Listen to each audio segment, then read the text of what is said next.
Welcome in, ladies and gentlemen. It is Blue Devil time. It is the Blue Devil or the Devil's Hour, I guess you could say. It is time to talk to one of the seniors of this McDonald Blue Devil team. Ladies and gentlemen, this time we bring in senior middle linebacker and number 51 in your program, number one in your hearts. Ladies and gentlemen, Gionni Carkido. What's up, pal? Nothing much. What's up? You don't get those intros like that very often unless you're on the Tonight Show. So for you, it's been a long time coming. A guy, I mean, you play with your hair on fire, dude. I mean, I love watching film on you. Love watching you play. For you, why is it so important for you to play just incredibly hard every down in practice, in the game? It doesn't matter. People are going to look at you and they're going to say that kid works harder than anybody on the field. I mean, it's senior year. I mean, nothing is granted now. You can't take anything for granted. You got to go out and just give it your all. I mean, you have no more guaranteed plays. So, yeah.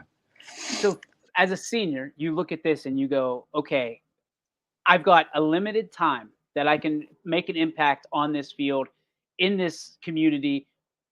What drives you? I mean, I know you just said, hey, I'm a senior, but like you only have you're only guaranteed 8 more games at this Yeah. point. We're through week 2.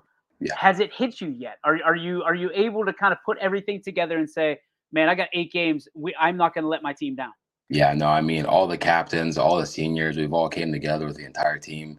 We all look at each other. We say, I mean, we're brothers. We have to go out, just play every single down like it's our last. I mean, only 8 more guaranteed games, like you said. You can't go out and just, play 50%. You got to give it your all out here now. Yeah. What are some of the things that you've learned about yourself during the beginning of this senior year? I learned that I need to become like a better leader. Keep the team hype. I feel like I've been doing a pretty good job with that. Me, James, Drew, we're coming out, just keeping the team up, keeping that morale high. Yeah. I mean, to stay hyped up. I mean, this is a big year. I mean, and you guys, you've I don't want to say stumbled the last couple of years, but the McDonald way is up here. The expectations for the Yeah. Blue Devils are always up here. How important is it to you to leave that legacy and keep that expectation here, or even further it, and going into the playoffs? I mean, we want to put McDonald back on the map. The last few years, like you said, haven't been the best. 3-6, 3-7, 5-5, and that comes down to like our past leaders. So like, I really didn't have the best role models to look past on when I was underclassman. So I just like feed off of that. Like I need to be better than everybody else. I mean, all of us feel that way this year. We want to leave a mark on this program this year. Yeah. You guys are in the power rankings, I think both weeks for YSN. Yeah. So kudos to you. Congratulations. Thank you. For you, I know it's just, it is what it is, right? The press is going to talk, the media is going to talk. What expectations, what things do you want to make sure are accomplished? What boxes do you want to check this year to make sure that you put it all out there and left it all on the field? Yeah, I mean, hands down, week 10. I mean, Ridge Week, they got the best of us the last 2 years, but I mean, we'll have them this year. We want to win them back, try to go 10-0. Big week coming up, Lorraine, D4 team. So we want to get through this week, shock the area, come out and just try to win them back, go 10-0 if we can. I mean, everybody talks about this week being a huge week for you. Yeah. Explain why it's so big in your locker room, in your community. I mean, first home game, senior night. So we're already coming out, that we want to win. They're gonna come down here thinking they're better than us, but we're gonna try to shock them first. I mean, they haven't came down here and played this MVAC ball yet, so I mean, we'll see. Yeah.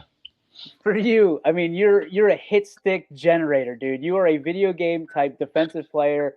Where did that come from? Is that something that you've always had? Is that something you learned from somebody? Is that just in your genes? Where is that? I mean, my family, we've always been hard hitters. Carkidos, we've always played linebacker. Just try to come out, just hit everybody the hardest I can. I mean, what does it really matter? Dude, there's a sense of pride when you talk about your family. Yeah. Why is it so important to you? I mean, I've had 2 cousins come out of this the last like 10 years. They were both really good teams. My grandpa, he played here, coached here for a long time. I've had uncles come out of here. I just try to, rep my last name and, just play with a bunch of pride. Now, we talked about those 8 games that are guaranteed. Hopefully you get to the postseason. There's some bonus games for you from that standpoint. But when it's all said and done, what do you want to do? Do you want to go to study somewhere at college? Do you want to get into a trade? What is it that has your eye right now? I wouldn't mind going in the YSU for like physical therapy, maybe like exercise science. Like I want to stay with football, you know what I mean? Like I want to be like a team trainer almost, you know. So it's interesting because every time we talk to someone who goes into physical therapy, it means that they've had probably an injury or two along the way. Is that what kind of lit your fire? Yeah, I mean the last 2 years I've broke both my ankles. Lots of physical therapy. So, you know, being around that environment, it just shows me like that's something I wouldn't mind doing with my life. All right, let's talk about heroes, dude. I know you've got them, and you've got some great ones just in your own family. Who are your role models, and why do they inspire you so much? Definitely my mother and my grandmother. You know, they've both taught me that I need to keep my head up even when times get dark. You know, the last few seasons haven't really been too good, but you know, they sit me down, they talk to me, they try to guide me through. Can't get my head down. You know, got to keep pushing, got to bring everyone with me. If you were to explain someone, your kids someday, hopefully, what would you tell them? Dad, kind of had his calling card on. What was the one thing that you wanted people to remember about your legacy? My legacy. Hmm. Just go out and play every single down like you can. I mean, I mean that's really all I can do. That's awesome, dude. Gianni, thank you so much for the Yeah, time. I'm a huge fan of yours. thank you. Go get what's yours, man. We're proud of you, and I'm sure that you'll be bringing home a lot of accolades as this season continues to roll. Uh, Appreciate Anything, any last, I don't know, words of wisdom for the youngsters out there, especially in the McDonald community that have their eye on you? I mean, keep rolling. I mean, just keep watching. Just see what we can do this year. Gianni Carkido, thank you so much, buddy. Yeah, Appreciate you forever. Thank you so much for your time. of course. All right.